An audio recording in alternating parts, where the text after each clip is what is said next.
Touch the Sky by Stephanie V.W. Lucianovic, illustrated by Chris Park. Vern went to the park practically every day. On some days he flung himself stomach first onto the swing. He hung over the ground and dragged his fingers through the wood chips.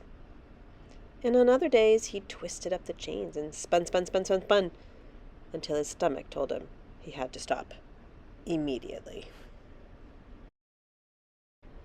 Vern longed to be one of the kids who swooped until their toes touched the sky.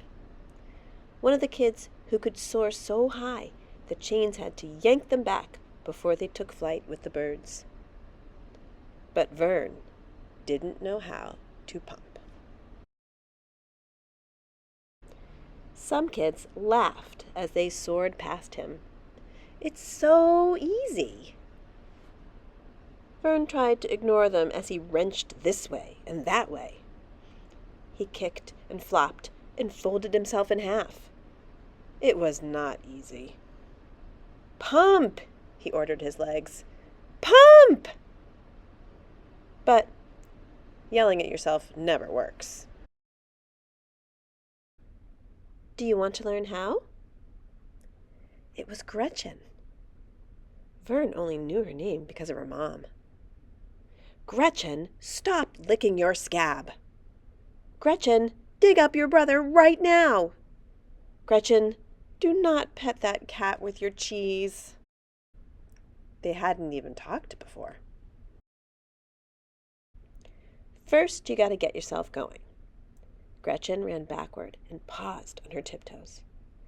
And then Gretchen pushed off. She glided forward, her legs stretched long and straight. You gotta lean back and keep your legs very straight until Gretchen tucked her legs, pushed her shoulders forward, and swung back. It feels hard until you get it, and then it's not. Vern ran backward until his tiptoes barely grasped the ground.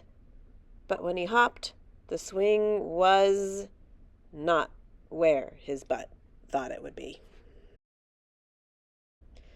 Try again.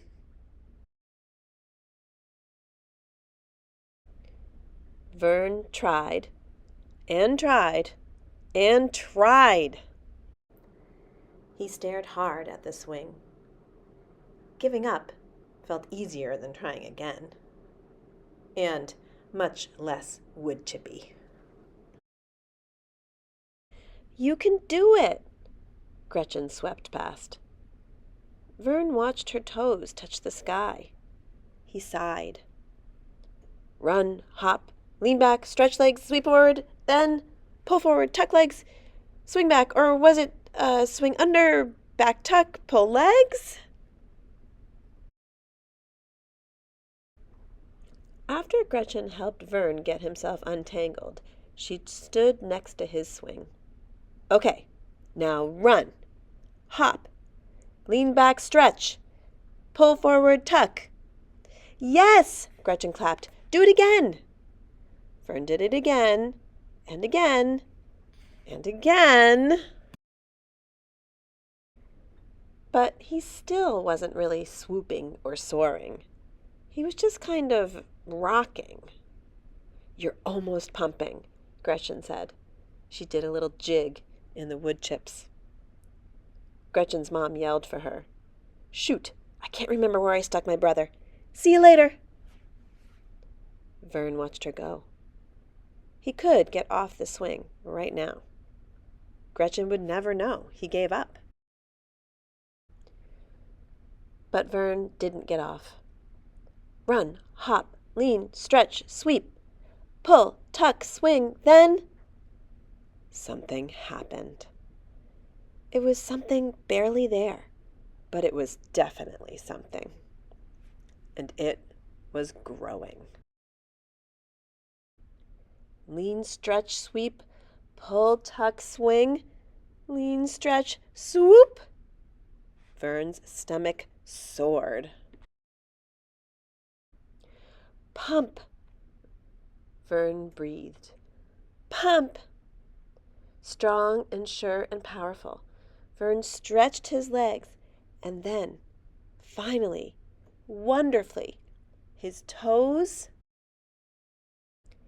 he touched the sky. When he tipped his head back, all he saw was sun and sky and blue, blue, blue. He had taken flight with the birds. Breathing deep, Vern coasted to a stop. A little kid on Gretchen's swing stared at Vern. "You're so good at pumping," he said. His head drooped almost into his lap. "It feels hard until you get it, and then it's not," Vern said.